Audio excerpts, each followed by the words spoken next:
Fala aí, eu sou o João Vitor do Responde Aí e hoje vamos bater um papo sobre introdução à cinemática de corpos rígidos, beleza? Bom, para começar, vamos pensar o seguinte, você já foi naquele brinquedo de parque de diversão em que o brinquedo, ao mesmo tempo que ele está andando para frente, ele está rodando e você fica, cara, como que isso funciona? Ele se move ao mesmo tempo de uma forma circular e ele sempre está se movimentando na posição horizontal. Cara, é o que a gente vai estudar hoje. Bora lá! Bom, para começar, a gente tem que imaginar o seguinte. A gente está tendo uma introdução à cinemática de corpos rígidos. Mas o que é um corpo rígido? O corpo rígido é aquele corpo que, independente de qualquer coisa, ele sempre vai continuar com o mesmo formato. Vamos imaginar o seguinte. Na prática, significa que se a gente fixar um eixo, então a gente fixa um eixo no próprio corpo, e aí a gente marcar um vetor posição de 2 pontos qualquer. Então, marquei um ponto A, um ponto B. Esse ponto B, ele está a uma distância Dzinho do ponto A. E a gente tem aqui os vetores posições, tanto do A quanto do B, certo? Então, se a gente fixa esse eixo na relação à origem, esse vetor sempre vai continuar constante quando a gente movimentar o corpo. Então, se a gente movimentar o corpo, ele sempre vai continuar constante. Ou seja, essa distância entre A e B não vai mudar nunca. Então, toda vez que um corpo rígido tiver essas características, a gente pode garantir ele como um corpo rígido. E, vamos lá. Cara, é um corpo rígido, beleza. Mas quais são os tipos de movimento que um corpo rígido pode realizar? O primeiro deles é a translação. A translação, ela pode ocorrer de duas maneiras. A primeira maneira é a translação retilínea, onde a gente vai ter um corpo e ele vai andar em linha reta, ou seja, retilínea. E a segunda é a translação curvilínea, onde a gente tem um corpo e ele vai andar formando uma curva. Dessa forma, como é que eu sei que está realizando uma translação? É fácil, vamos olhar.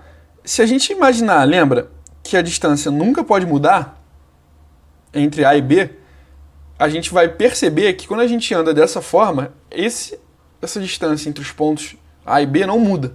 E o mesmo vale aqui quando a gente realiza um movimento de translação curvilíneo, quando a gente tem em curva. Isso não muda. Então, sempre que A, B for paralelo no antes e no depois do seu movimento, significa que a gente está tendo um movimento de translação. Tá, e o segundo movimento? Qual é ele? Vamos ver agora. O segundo movimento é o movimento de rotação. E rotação aonde? Rotação em torno de um eixo, o quê? Fixo. Então, a rotação, ela ocorre sempre que o corpo gira em torno de um eixo de rotação. Ou então, pode ser um ponto. Quando isso ocorre, todos os pontos que pertencem ao corpo realizam também um movimento o quê? Circular. Menos os pontos que estão no eixo de rotação. Então eu botei aqui um pontinho A em cima do eixo de rotação e um pontinho B fora do eixo de rotação. O pontinho A, ele não vai mudar, porque ele está exatamente no eixo. Então ele continua sempre na mesma posição. Já o B, quando o corpo estiver rotacionando, o B ele vai rotacionar junto. E isso vai caracterizar o quê? Uma rotação em cima de um eixo de rotação. Que pode estar bem no meio, pode estar um pouquinho mais para cá, e sempre tendo estar ali perto do corpo. Beleza? E o terceiro movimento é um movimento plano geral. O que é um movimento plano geral? É um movimento que ao mesmo tempo que eu estou rodando, eu estou tendo o quê? Uma variação de distância retilínea. Ou seja, a gente tem a rotação mais a translação ao mesmo tempo. E nesse caso, a translação ocorre com relação a um plano de referência, esse plano de referência aqui. E a rotação, ela ocorre em relação a um eixo perpendicular ao plano. Um eixo perpendicular ao plano. Exemplo aqui, né? A gente pode pensar uma roda. Uma roda, ela está girando e está tendo um movimento de translação.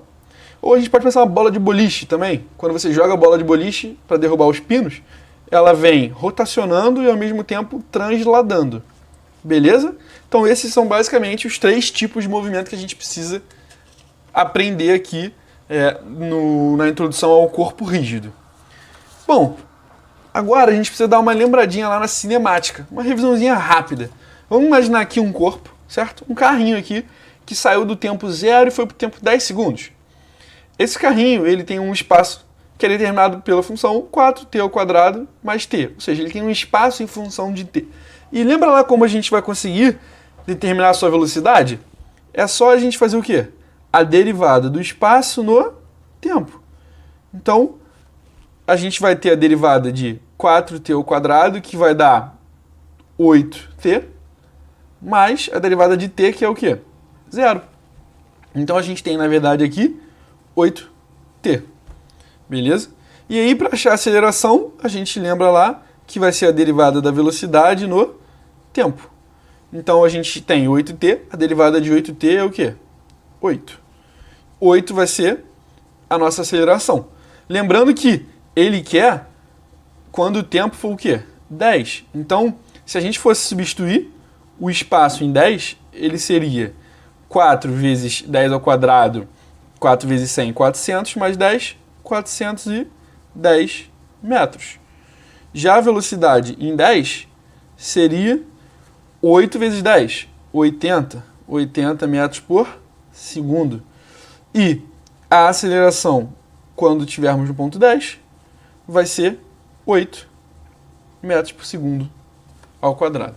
Beleza?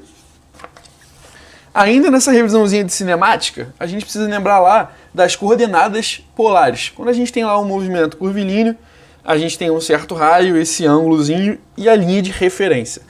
Sempre que a gente estiver analisando o eixo aqui radial, a gente vai ter a nossa ER, que é um vetor unitário radial, e o Eθ, beleza? De forma que, por exemplo, aqui, a gente tenha na velocidade as componentes VR na direção radial e Vθ na direção angular. Onde a gente precisa lembrar que VR vai ser igual a derivada de R e Vθ vai ser igual a R θ ponto. Beleza? Já a aceleração ela tem a mesma característica. A aceleração ela vai ter uma componente em R e uma componente em Eθ, ou seja, uma componente radial e uma componente angular. Lembrando lá que a componente radial da aceleração vai ser R dos pontos menos R θ ponto ao quadrado e a componente angular vai ser R θ dos pontos mais 2 vezes R ponto θ ponto. Bom, se ainda restar um pouco de dúvida sobre isso, você pode dar uma olhadinha lá no conteúdo de coordenadas polares. Vai te ajudar bastante, porque a gente vai precisar ter esses conceitos aqui bem solidificados na nossa cabeça. Show? Ao mesmo tempo que a gente tem as nossas coordenadas polares, a gente também tem as coordenadas tangenciais e normais, que tem como o nosso eixo de referência uma distância rhozinho aqui, onde a nossa velocidade vai ser caracterizada por uma componente tangencial e uma componente normal. Beleza? Então, Eθ é o vetor unitário tangencial e N o vetor unitário normal.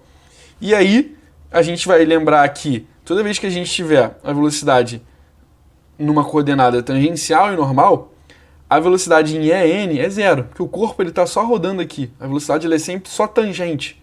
Então, nesse caso aqui, a gente vai ter, por exemplo, que Vn aqui vai assumir zero.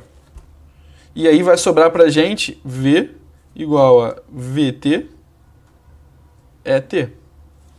Show? Essa vai ser, basicamente, a nossa fórmula de velocidade. Já para a aceleração ela vai ter o que a gente chamava lá no ensino médio de aceleração centrípeta, que é na direção normal, e a aceleração tangencial. E aí ela vai meio que seguir aquelas nossas fórmulas anteriores. A aceleração em t vai ser a tangencial a derivada da velocidade, então vai ser v ponto, na direção ET, mas aqui a gente vai ter o que a gente usava lá como aceleração centrípeta, v ponto ao quadrado dividido pelo raio, né? Isso na direção n. E essa vai ser a nossa aceleração quando vista em quê? Em coordenadas tangenciais e coordenadas normais. Beleza? Bom, é isso. Esse vídeo te ajudou? Responde aí!